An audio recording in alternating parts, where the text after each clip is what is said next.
Revenge with Karen. I knew Blaine was trouble the second he walked into that stand-up, wearing sunglasses indoors, and called our flagship AI integration, "Sweet, just some Python glue." But that's not where this story starts. No, it starts in a cramped, windowless conference room lit by the flickering overhead bulb that maintenance kept promising to fix. 12 overcaffeinated engineers, and I somehow made $180 million worth of product magic out of borrowed code, secondhand whiteboards, and half the budget we needed. If you've ever duct-taped enterprise architecture with Red Bull and hope, you know the vibe. We were the Skunkworks, Apex Nova's special ops team they didn't advertise, but always leaned on when deadlines snarled and investor calls loomed. 12 of the sharpest minds I'd ever worked with. Logan, who could build a CI pipeline from scratch using only post-it notes and spite. Priya, who wrote rejects like it was haiku. Even Dylan, the jaded ex-Google guy who only smiled when mocking our Jira board, stayed because, in his words, at least here, my soul isn't a line item. They weren't just employees. We were something closer to a wolf pack with matching security badges. I wasn't their manager so much as their war-weary general, one who'd earned every ounce of respect through trench warfare with middle management. We built this platform from nothing. A modular control system that could plug into any industrial stack, learn patterns in days, and optimize performance in ways that made supply chain consultants look like toddlers with crayons. If Apex Nova had a future, it was sitting in our GitHub repo. Now, before I go on, gotta break the fourth wall here for just a second. Listen, I know a ton of you are probably lurking, enjoying the chaos, sipping your coffee, maybe even nodding like, yep, that tracks, but haven't subscribed. Over 93% of listeners don't hit that little button. It's free, it helps the algorithmic gods bless this mess, and honestly, it keeps my team motivated while we sort through these wild betrayals and corporate train wrecks. So hit subscribe, throw us a like, and let's get back to Blaine, the human PowerPoint transition. So how did I end up in charge of all this? 4 years ago, the original PM ghosted right before a product demo. I filled in. Then the dev lead flamed out mid-sprint. I stepped up. Eventually, leadership just shrugged and said, well, she's already doing the job, and gave me a title so long it didn't fit on business cards. But I didn't care. I wasn't here for titles. I was here because we were building something worth bleeding for. We weren't flashy. Our lab had more cables than chairs. The A/C was stuck on January in Siberia, and our coffee maker rattled like it had PTSD. But we had autonomy. Nobody micromanaged us, partly because we hit our KPIs, and partly because no one understood what we were building well enough to interfere. The only real tension came from above, the C-suite circus that kept changing hands every fiscal quarter like musical chairs played with stock options. But we stayed out of it, or at least, we tried, until the day the new vision memo dropped. That's when everything started shifting. HR started showing up to team meetings just to observe. Budgets got rerouted to strategic initiatives that somehow always involved consultants with vague titles and shinier shoes than deliverables. And worst of all, whispers started drifting down from upstairs that our product was nearing maturity and ready for operational integration. Translation, we'd done the hard part, and now some exec wanted to slap their name on it before launch. Still, I trusted the system. Trusted that delivering results would shield us, that being indispensable meant something. I thought meritocracy had a fighting chance, even in a place where the break room had motivational posters about disruptive synergy. Spoiler alert, it didn't. But that realization hadn't hit me yet, not fully. At this point in the story, I was still walking into work with my badge and my bulletproof optimism, planning out our next feature sprint like it actually mattered. I was sketching out plans for expanding our neural net capacity and drafting internal training docs for our junior devs, even brought in donuts on Fridays. Who the hell brings donuts to a battlefield? I did. Because deep down, I believed that if you built something valuable enough, if your team trusted you enough, and if your intent was good enough, the system couldn't just erase you. I was wrong, but we'll get there. For now, picture me standing at the front of our tiny war room, marker in hand, drawing up the last phase of rollout. We were 2 weeks from launch. 2. I was still smiling. Still saying things like, let's test this in staging first, just to be safe, and we'll document everything clean so handoff smooth. And right outside that door, Blaine was waiting, aviators on, clipboard in hand, already scheming, already deciding. I just didn't know it yet. Blaine showed up on a Thursday, like a bad update you didn't authorize. He had that freshly laminated MBA smell, like too much cologne, overconfident slides, the vague threat of mandatory team-building retreats. He didn't shake hands. He connected. He didn't ask questions. He challenged assumptions. And 5 minutes into his first meet and greet, he used the phrase low-hanging fruit so many times I thought he was pitching a juicer. He strutted into our lab with a smirk like he just inherited a toy he didn't know how to play with but fully intended to break anyway. He pointed at our Kanban board like it personally offended him, then turned to Logan, who wrote the scheduler that saved us $3 million in energy costs, and said, "You guys still use this sticky note crap. I should have walked out then." But I didn't, because I'd seen men like him before. Swagger without substance. Flash without follow-through. Kind of guy who referred to himself as a thought partner in one-on-ones, but had never shipped a line of code or debugged anything tougher than a coffee machine. He was the human embodiment of "don't touch that, it's working." Still, I tried. I offered to brief him on the platform. Sat with him, pulled up the modular build structure, walked him through our pipeline integrations, explained how the licensing worked, well, the public parts. His eyes glazed over around the third slide, waved me off, said, "I'm a big picture guy, Karen. I let my people handle the weeds." Spoiler, I was the people. And those weeds, they were load balancers, API endpoints, and 1,000 silent tripwires he didn't even know existed. By week 2, he was using words like synergies and streamlining. Said he wanted to break the dependency chain and unlock full engineer potential. Translation, he thought my leadership was getting in the way, that my role was optional. He even floated bringing in his old college buddy Travis to help operationalize delivery. Travis had no dev background, but he once managed a frozen yogurt chain that went viral on TikTok, so obviously qualified. The day it all clicked, the day I knew Blaine wasn't just clueless but dangerous, he called a 1-1. No agenda, just quick sync, Karen. Always beware a man who syncs without warning. I walked in, or closed behind me with that soft corporate click that always sounds more final than it should. Blaine leaned back in his chair like he'd just remembered he had vertebrae. "Karen," he said, stretching my name like a yoga instructor on Ambien, "you've done amazing work. Truly, everyone says so, but..." And there it was. The corporate guillotine. But he continued, "We're moving into a new phase. A phase that requires a different kind of leadership. Less hands-on, more decentralized. You understand, right? We need to empower the team." I blinked. "They're already empowered. They designed the system. I just keep the obstacles off their runway." He smiled the way snakes do in cartoons. "Exactly. And I think they're ready to fly solo." I folded my arms. "You're planning to cut me," he chuckled. "No one's getting cut. We're evolving. Roles shift. Needs change. We're going to let the engineers self-organize. Travis is going to facilitate that." "Travis," I said flatly. He nodded like I just praised him. "He's got great instincts. Ran a retail operation during the pandemic. Very agile." I stared at him. "You're replacing engineering oversight with a guy who managed waffle cones?" Blaine gave me that smirk, his trademark, and said, "Don't get emotional, Karen.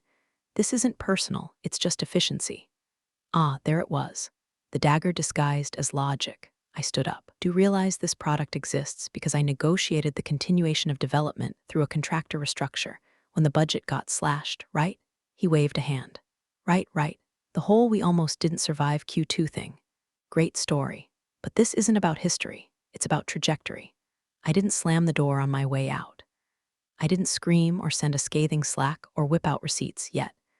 I just walked back to the lab and looked at my team. My people, they were in the zone, building, debugging, laughing about something Dylan said. They didn't know yet, but they would. And when they did, they'd remember who built this platform. Not Blaine, not Travis, me. It happened on a Monday. Of course it did. Mondays are where hope goes to get mugged by middle management. Blaine scheduled a team alignment huddle for 9 a.m. sharp in the main war room. That should have been the first red flag. Never showed up before 10 unless there was blood in the water. Second red flag, he brought bagels. Blaine doesn't do carbs. But there they were, all neatly laid out next to a tray of lukewarm coffee and a single paper napkin folded like it owed him rent. The engineers filed in half awake, clutching laptops, reusable water bottles, and whatever caffeine vessel was keeping them vertical. I was there early, as always, sketching out our velocity metrics for the sprint retrospective we were supposed to be doing. Blaine clapped his hands like a substitute teacher trying to win over 7th graders. "All right, team," he said. "Let's bring it in." I stood off to the side, confused. He hadn't told me he was running this meeting, but I let it ride. Maybe he was about to fumble his way through another one of his vision chats where he word saladed everyone into submission. He didn't. Cleared his throat. So, big changes. New quarter, new direction, and we're making some strategic adjustments to maximize throughput and minimize friction. You've all been doing fantastic work, seriously, couldn't be more impressed. But in order to optimize operations, we're pivoting. There was a pause. Priya blinked. Logan stopped mid-sip. No one knew what the hell he was saying. Then he dropped the grenade.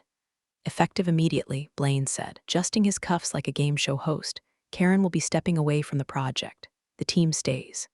Karen goes. Silence. Absolute physics-breaking silence. For a second, I thought I'd misheard him. I waited for the punchline, for someone to yell gotcha, or for Travis to pop out of a filing cabinet with a Nerf gun. But no, just Blaine grinning like he'd just solved climate change with a PowerPoint. I looked at him, looked around the room, and I saw it. Wave of shock ripple across 12 brilliant faces. My team, my people. He didn't even look at me as he spoke. That was the part that almost got me. Not the firing, not the public ambush, the dismissal like I wasn't even there, like I was just a process to be deprecated.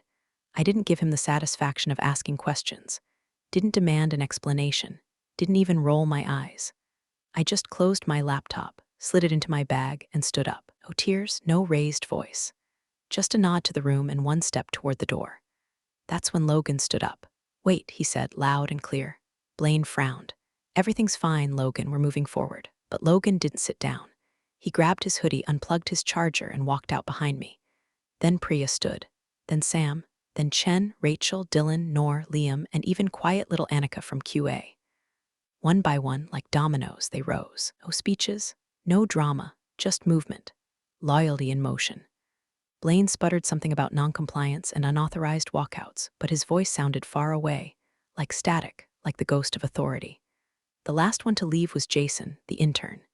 He looked Blaine dead in the eye and said, "Guess your optimization plan needs a patch." I held the door as they filed out, heart thudding in my chest, fingers ice cold despite the heat radiating from my neck. Didn't say a word until we hit the parking lot. And even then, all I said was, "You didn't have to do that." Logan replied, "Yeah, we did. You built this. He just inherited it." Rachel added, "Let him find out the hard way who holds the keys." Dylan, he just muttered, "Screw that guy," and lit a cigarette. They didn't know what I had planned. Not yet. They didn't know about the contractor restructure or the modular license. The clause Blaine skipped because it was in small font and written in actual legalese. But they would. And so would Blaine. 6 months before Blaine ever stepped foot inside Apex Nova, I got an email at 2:13 a.m. from finance titled Urgent, R&D Budget Realignment. That's corporate for we just saw a shiny new idea and are about to gut yours. I remember staring at it, laptop balanced on my knees, cold cup of tea forgotten next to me, while the storm outside rattled my apartment windows. I clicked the PDF, read it twice, then once more just to make sure I wasn't hallucinating from sleep deprivation. Sure enough, a 42% cut to our dev budget effective the following quarter. Non-essential modular experiments were to be paused indefinitely, which would have been fine if our entire product wasn't modular. The message was clear. They didn't get it. They never had. I did what any over-caffeinated, over-betrayed engineering lead would do. I started texting Logan. "Karen, they're freezing our R&D, retroactive to Q2. Logan, cool, cool, cool. So should I cancel the server spin-up or just burn the building down? Karen, neither. Yet, you still got that Delaware LLC you never used. Logan, yeah, why? Karen, I think it's time we build a firewall, a legal one." And that's when the seed was planted. I spent the next 2 weeks not just coding, but documenting. Everything, meeting notes, email threads, Git commits, design documents, contracts, Slack messages. I backed up every architectural decision into 2 separate encrypted repositories, one internal, one mine. Then I scheduled a meeting with legal. Now, Apex Nova's in-house counsel wasn't exactly a thrill ride, but they were competent and tired of scrambling after executives made promises they couldn't deliver on. Tired of being looped in too late.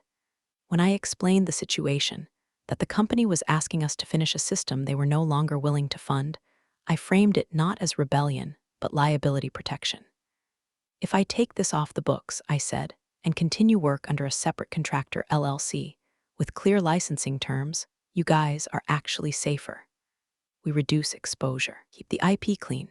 They raised eyebrows, asked smart questions.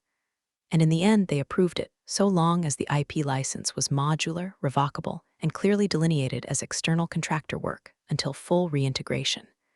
I named the LLC Redline Modular Systems, because every architect knows red lines mean change.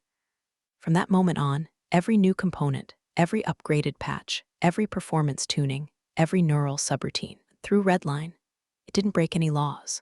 It didn't even raise alarms, because on paper, I was just ensuring project continuity under budget constraints. And Blaine never asked. He showed up months later and skipped every single onboarding doc I'd prepared, blew past every SOP I handed over, scoffed at the 38-page implementation guide I wrote in case I got hit by a bus. He said, just give me the elevator pitch, and I did. Handed him the keys to a Ferrari, and watched him assume it was a lawnmower. He didn't know that the licensing clause, tucked neatly in Appendix C of the modular integration contract, required my ongoing oversight for any use of Redline modules beyond the staging environment. And if that oversight was removed, Clause 7.2.1, license is automatically revoked. I'd written it on a weekend while making soup, because nothing fuels legal engineering like rage and lentils. The rest of the team didn't know either, not then. I didn't loop them in. I didn't need to. Their contracts were technically tied to Redline as experimental modular contributors. I'd made sure they got paid properly, documented their hours, and even handled the tax forms. To them, it was just how we'd kept working through the lean months. But in the eyes of the law, we're independent contractors working on modular components under a third-party agreement. So when they walked out that Monday morning behind me, they weren't breaking protocol. They were leaving a client engagement. The difference? Massive, untraceable, and totally invisible to Blaine, who still thought he was running the show. But the show had already been rewritten, and I was the one holding the script. It started with a text from Priya. Priya, heads up, Blaine's calling everyone. Says he's rebuilding team synergy. Wants a chat. I was sitting on my porch, sipping lukewarm tea and listening to the quiet for the first time in 4 years. No back-to-back stand-ups, no Slack pings at midnight, no duct tape deployments before demo day. Just the wind, my laptop, and a silent inbox that hadn't screamed in hours. I stared at her message for a moment, then replied, Karen, let me guess, wants to know when you're free to jump back in? Priya said he's offering to restore continuity with a leadership-neutral structure. Neutral face Karen sounds like someone found the license notice, because by then, the lights had already started flickering. The internal dev environment, which ran entirely on Redline's modular stack, was partially down. Nothing critical. Just access to the optimizer suite, the load prediction engine, the visualizer, the decision tree trainer. You know, the core features.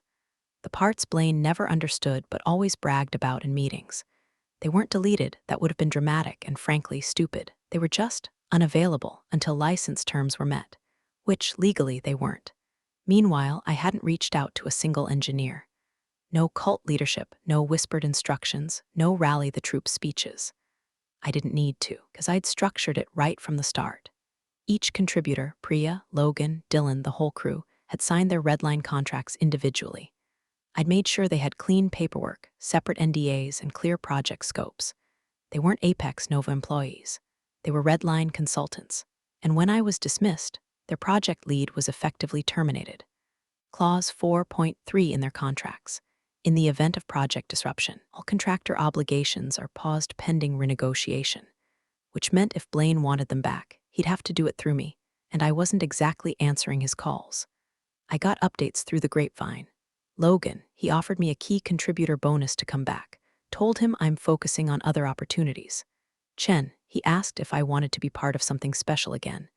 I said I never left something special. Jason, he called me kiddo. I hung up. Weren't being petty, they were being exact. These were professionals who'd built something real, something complex and elegant, and they weren't going to hand it over to a man who thought version control was a fashion term. Somewhere in the background, Blaine must have figured it out. Maybe it was the disappearing modules. Maybe it was legal finally digging into the integration license. Maybe it was the silence, but he started panicking. He sent emails, voicemails, even tried looping in HR to offer clarification. The tone shifted fast, from smug to polite to desperate, like someone slowly realizing the safety net wasn't netting anything. But the team held firm. Because the truth is, we never built this system for them. We built it for ourselves, out of pride, out of spite, out of the sheer thrill of doing something right in a company that got everything wrong. Blaine didn't understand that.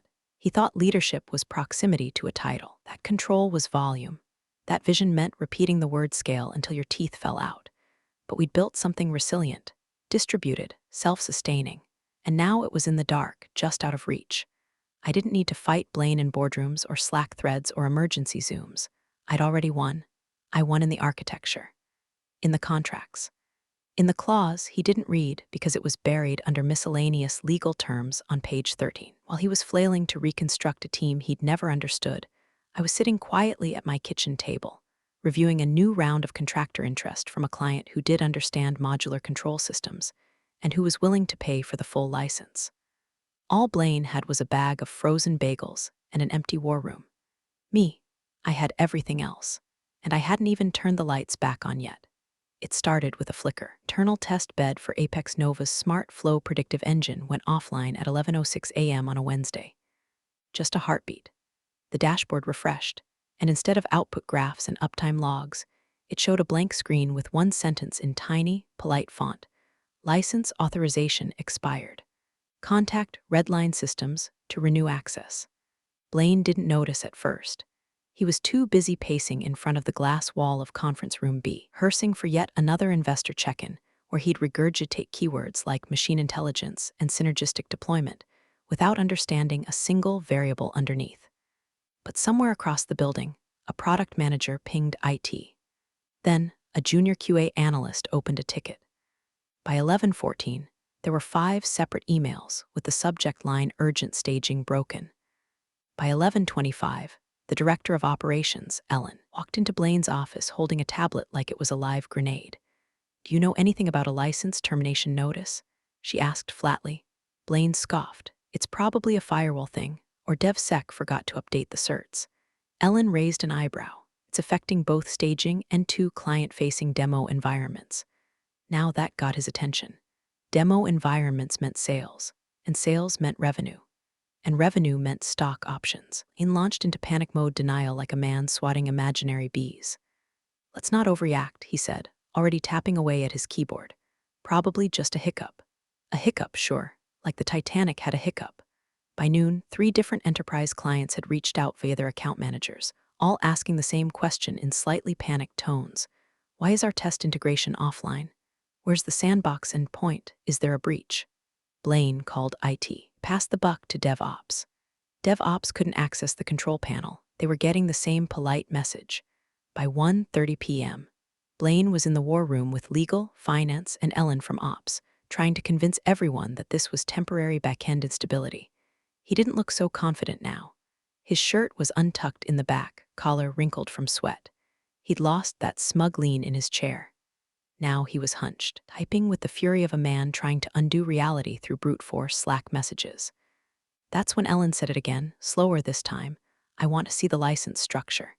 He hesitated. "We have full rights. It's our system." "No," she replied. "It's Redline system, and we were using it under a modular deployment agreement." "Correct." He opened his mouth, closed it, because that was the moment he remembered if he ever actually read it. Karen had filed the modular license with legal herself 6 months ago, and that she had been the designated license administrator, and that firing her had, per clause 7.2.1a, automatically revoked usage. Someone from legal finally spoke up. "We're checking the original documents. If access was tied to a revocable modular license under Redline, and if there's no current administrator assigned, it defaults to revoked," Ellen finished. Silence, not the good kind. The kind that's made of impending shareholder lawsuits and canceled contracts. Someone on the call coughed. Someone else quietly disconnected. Blaine started stammering, "Okay, but surely we can contact the team and their contractors," Ellen snapped. "They aren't obligated to do squat unless we renegotiate. You walk them out." You terminated the admin. Now you've got demo environments failing, while 3 enterprise clients are pinging us about breach of POC terms. Another silence. Then a slow, quiet intake of breath from Blaine. Meanwhile, across town, I was folding laundry. Literally folding laundry. Blue sky outside, jazz on low, and my phone vibrating gently with each new message from my old team. Dylan, they are in full meltdown. Blaine said the word escalate 6 times in one sentence. Yeah, someone finally read the contract. You legend. Logan, director of ops, just followed me on LinkedIn. Should I be flattered or terrified? I didn't reply right away. I was sipping my coffee, staring at a blinking cursor on an email draft to a potential client who was an Apex Nova and who did understand modular AI licensing. They'd already asked for proposal. Meanwhile, over at Apex Nova, Blaine was sweating through his overpriced dress shirt, watching the lights go red on his low-hanging fruit roadmap. Not with a bang, not with a hack, but with the quiet, devastating finality of a checkbox he never ticked. The message came in at 3:42 p.m., not from IT, not from DevOps, not even from legal. It came from Luther Vance, Apex Nova's most senior external partner. A man whose last documented emotion was back in 2009, when the Fed hiked interest rates mid-quarter. Subject line of his email was just 2 words. Explain, now, the body. Even shorter, why is the test platform offline? That's when Blaine's hands started shaking.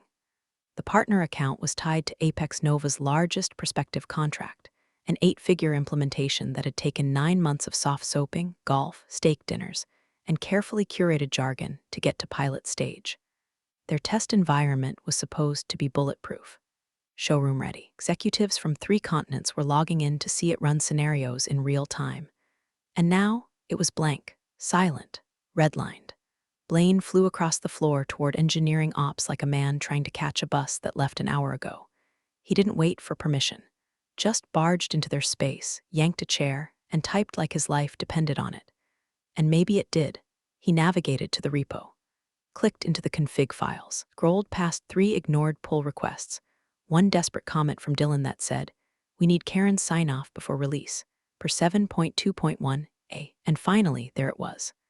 A single line of code, not even commented out, just sitting there, blinking back at him like a smirking ghost.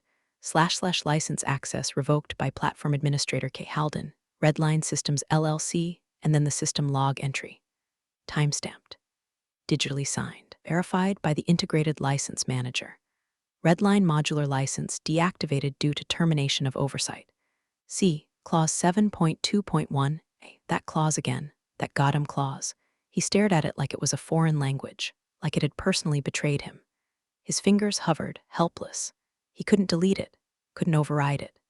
Not without triggering the license breach alert that sent a notification straight to Redline's legal contact, which of course was me. He stood up so fast his chair nearly toppled.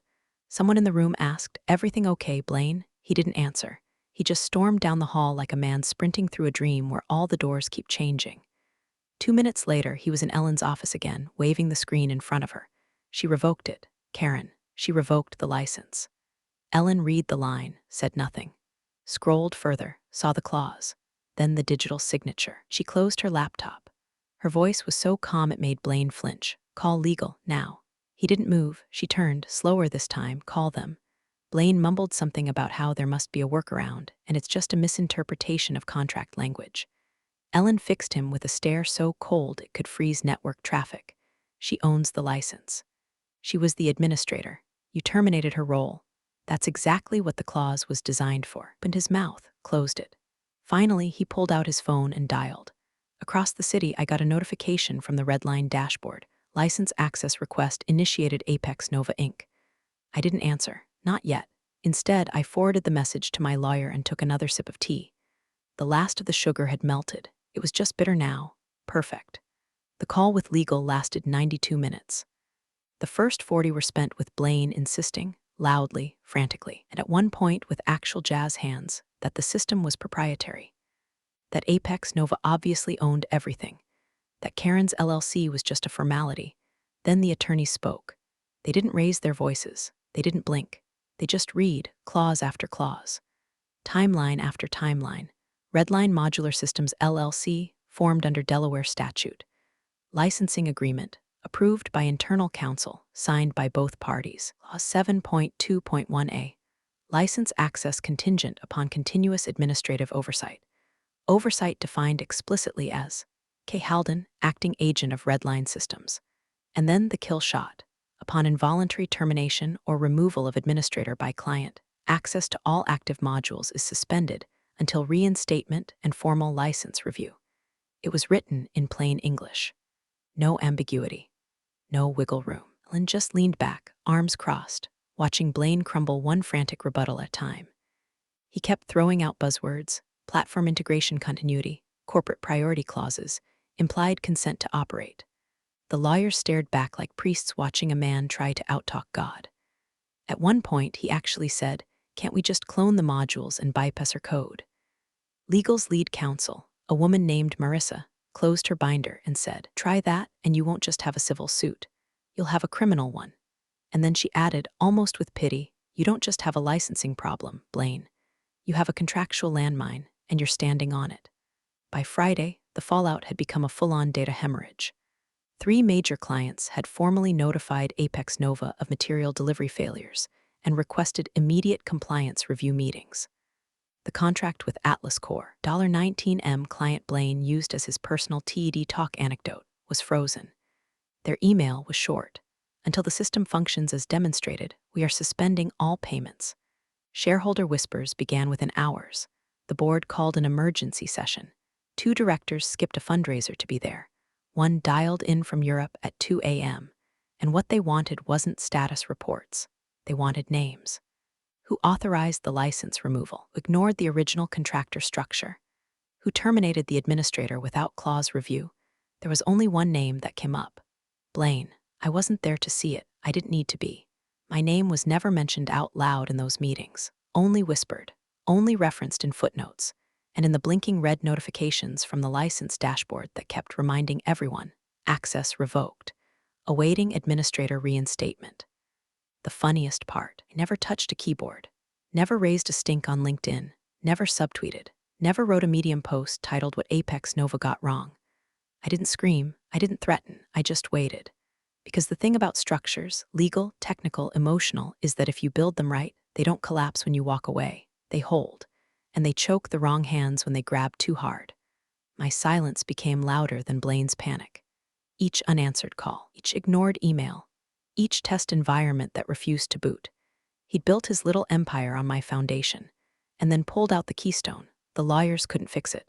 The board couldn't fast-track a replacement, because I wasn't a bottleneck. I was the lock, and Blaine didn't have the keys. The invite came through on a Sunday night. Subject line, conversation Redline access pathways. No apology, no context.